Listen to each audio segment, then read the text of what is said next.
Here is our 1999 Chevy Astro.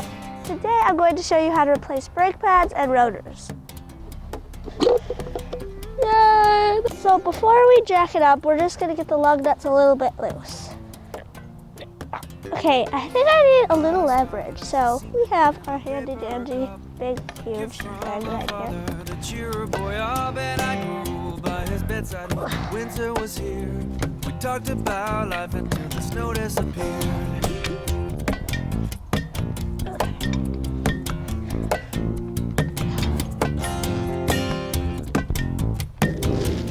Okay, safety fact. You should always put your handy dandy jack stand up just in case that thing may fail and it will all come crumbling down. But no, the jack stand will keep it up and keep your head from blowing into bits. Yay!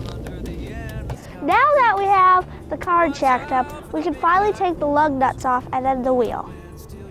Ugh.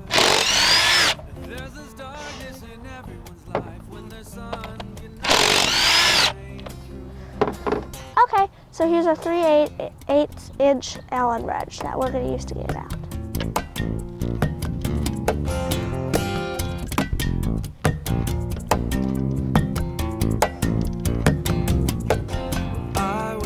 So once the bolts are loose, you can gently whack it with a hammer to get the caliper loose. So now the bolts are loose and you hammered it off. You don't want to let it fall, because this thing, it'll only be suspended by that. So what you can use, well, what I used, was a hook that keeps it kind of safely attached to this part while you work on other things. Okay, so now you want to get your brake rotor off. It'll probably just slide off, but if not, just take a few little whacks with a hammer. So here's our new part, the AC Delco, and here's the part number right here. Don't want to go anywhere without your leather bed. I could live forever in that paper cup, but I followed my dreams. It was the right thing to do, because a year from now there'll be many more of me. There we go. So now we're going to take out the old brake pads. So I'm just going to pry this off. And take it out. There we go. And now we're going to get these little guys out. So if you're ever worried about what life to lead you, practical, should you follow your dreams? The choice to me is a simple one. Just let your sunflower face the sun. So make sure before you start compressing the brake caliper, then you first can take your awesome turkey squirter, I love these things, and just take a little bit out so it doesn't overflow.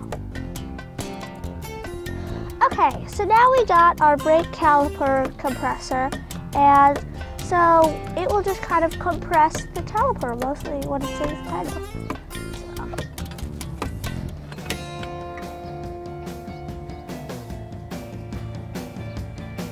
So this is the grease that comes with the pads, and I'm just gonna do some finger painting and get the whole back of this kind of thing.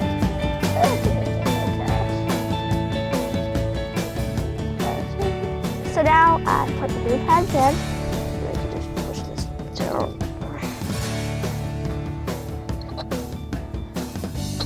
So once the pads are on, see that, you just put the caliper back on to the rotor. So once it's in place, you can just tighten the bolt. You can put the bolts in and then just tighten it up. I was sleeping in the lilies, or was I up all night these days? It's hard to tell what's half asleep. So after you sing your tightening the bolt song, you can go tighten the other bolts. It'll help the time pass. Were we in a fight these days? It's hard to tell what's right from wrong and wrong from right. And oh God, it's beautiful, insatiable, the way our chemicals collide. So now we're basically done. We have the rotor on, we have the caliper on, and so now we can just put the tire back on. The way our chemicals collide.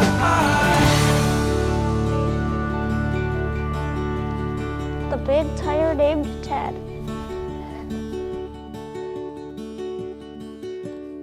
Okay, go ahead. Now that it's jacked up, we can finally remove the Oh, lug nuts.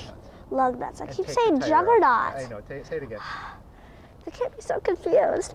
Okay, so now that it's jacked up, we can start getting the lugger nuts off, and then Lug nuts.